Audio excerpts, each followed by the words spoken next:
who to you made a splash that we maybe haven't talked about just yet? Or maybe we have talked about it, but who to you made a splash? My teams that really made a move was Oregon. It was Miami. We've seen Texas make a run, and Auburn. If there's anybody that brought excitement to this cycle, we got to talk about the Auburn Tigers, because if you go pull up their commit list, not you, but the people at home, pull up their commit list.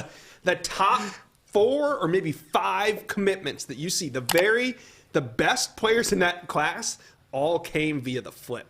That says something to Hugh Freeze. You talk about aggressive recruiting. I mean, Hugh Freeze, look, not the best season. Sure. But that's not going to stop him from going toe-to-toe with some of the best teams in America for some of the best recruits in America, and he's already won a majority of those battles.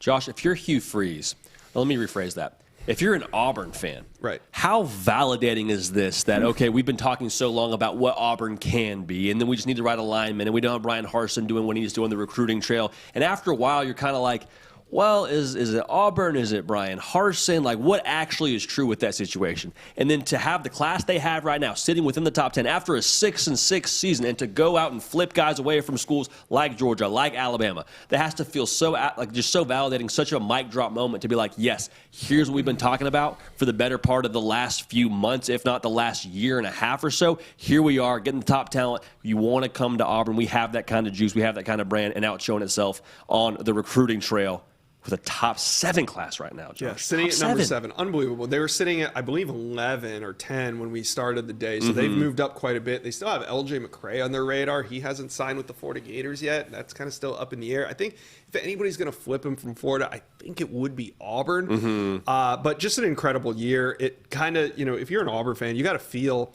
like those Brian Harsin years were such a waste, because you're seeing the talent coming to the Plains right now, and you're like, man, it was just the wrong fit. And a lot of fans were saying that from the beginning, but Brian Harsin's gone and Hugh Freeze is in, and it's a new era for Auburn football. One more team I want to talk about here for one of my winners. How about Oklahoma? Not necessarily a ton of moves made today with us being live on the air, but just with them having another top 10 class.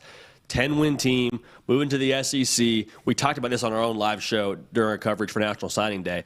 Like, this is a team right now that is building the way they need to build to compete in the Southeastern Conference. They've stacked the trenches accordingly. There you go. They've stacked the trenches. David Stone being the crown jewel of that class.